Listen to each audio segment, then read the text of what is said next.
کیا آپ کے دل کی دھڑکن آپ کے کنٹرول میں ہے؟ کیا آپ اپنی عمر کو بڑھنے سے روک سکتے ہیں؟ کیا آپ موت کو ایک لمحے کے لیے بھی ٹال سکتے ہیں؟ نہیں۔ آپ کا اپنے وجود پر، اپنے جسم کے خلیوں پر بھی کنٹرول نہیں ہے۔ آپ کرائے کے مکان میں رہ رہے ہیں جسے آپ جسم کہہ رہے ہیں۔ مالک کے مکان یعنی فطرت، ہستی، خدا جب چاہے خالی کروا لے، اور آپ دعویٰ یہ کر رہے ہیں کہ آپ پوری دنیا کے مالک ہیں۔ یہ کتنی بڑی حماقت ہے۔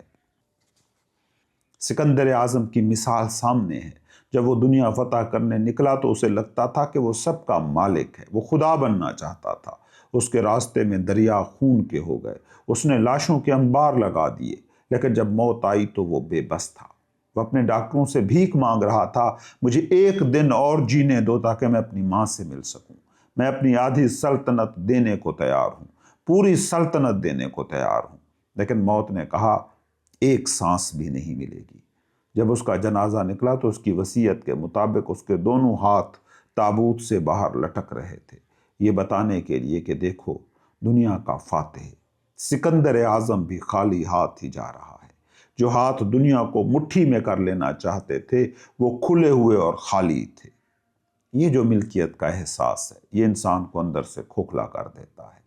ہم چیزیں جمع کرتے کرتے خود چیز بن جاتے ہیں، ہم اشیاء کی خدمت کرنے لگتے ہیں۔ امیر ترین انسانوں کو دیکھ لیں، ان کی روح اکثر سب سے زیادہ غریب ملے گی۔ ان کے پاس سب کچھ ہوتا ہے، مخمل کے بستر ہوتے ہیں لیکن نیند نہیں ہوتی، لذیذ کھانے ہوتے ہیں مگر بھوک نہیں ہوتی، عالیشان گھر ہوتے ہیں مگر چین نہیں ہوتا، کیونکہ وہ باہر کی دنیا کو جیتنے میں لگے ہیں اور اندر کی دنیا ہار چکے ہیں۔ حقیقی دولت بینک بیلنس نہیں ہے، حقیقی دولت ہے ہوش۔ حقیقی دولت وہ سکون ہے جو کسی بازار میں ملے گا نہیں۔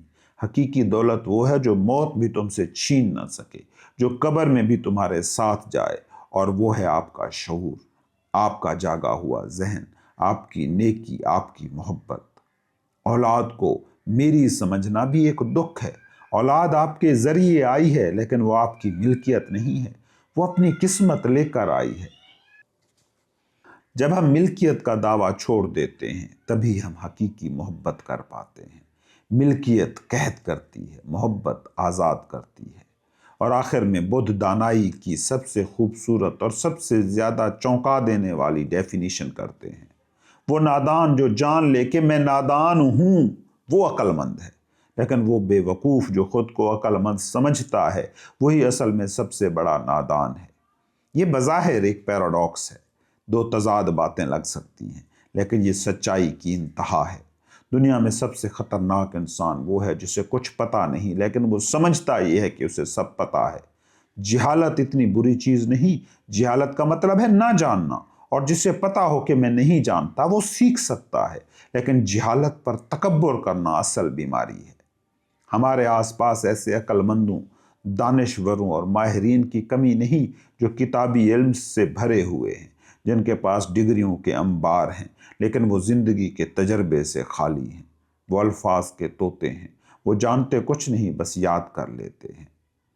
سقراط کا مشہور قول ہے، میں صرف ایک بات جانتا ہوں اور وہ یہ کہ میں کچھ نہیں جانتا۔ یہ عاجزی، یہ انکساری علم کا دروازہ ہے۔ جب انسان یہ تسلیم کر لیتا ہے کہ میں نہیں جانتا تو اس کے اندر کا غرور، اس کی میں ٹوٹ جاتی ہے، اس کا دماغ خالی برتن کی طرح ہو جاتا ہے جو بھرنے کے لیے تیار ہے۔ ایک زین کہانی ہے، ایک پروفیسر ایک زین ماسٹر کے پاس گیا اور زین مت کے بارے میں پوچھنے لگا۔ ماسٹر نے اس کے لیے چائے اونڈیلی، پیالہ بھر گیا لیکن ماسٹر چائے ڈالتے رہے۔ چائے پیالے سے باہر گرنے لگی۔ پروفیسر چلایا، رک جائیں، پیالہ بھر چکا ہے، اس میں مزید گنجائش نہیں ہے۔ ماسٹر نے مسکرا کر کہا، بالکل اسی طرح تمہارا ذہن بھی تمہارے خیالات، تمہارے نظریات اور تمہاری معلومات سے بھرا ہوا ہے۔ جب تک تم اس پیالے کو خالی نہیں کرتے میں تمہیں ذہن نہیں سمجھا سکتا۔ اگر آپ کا گلاس پہلے سے بھرا ہوا ہے تو اس میں مزید پانی نہیں ڈالا جا سکتا، چاہے وہ آب حیات ہی کیوں نہ ہو۔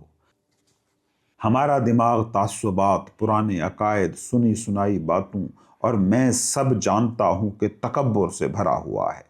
بدھ کہتے ہیں کہ اسے خالی کرو، ان لرن کرنا سیکھو۔ اپنی کمزوری کو مان لینا طاقت ہے، اپنی بیماری کو مان لینا علاج کی پہلی شرط ہے۔ جو شخص یہ مان لیتا ہے کہ وہ غفلت کی نیند میں ہے، وہ کروٹ بدلنا شروع ہو گیا، اس کے جاگنے کا امکان پیدا ہو گیا۔ لیکن جو خواب میں بھی یہ سمجھ رہا ہے کہ وہ جاگا ہوا ہے، جو اپنی زنجیروں کو زیور سمجھے بیٹھا ہے، اسے کون جگائے گا؟ اسے کون آزاد کرے گا؟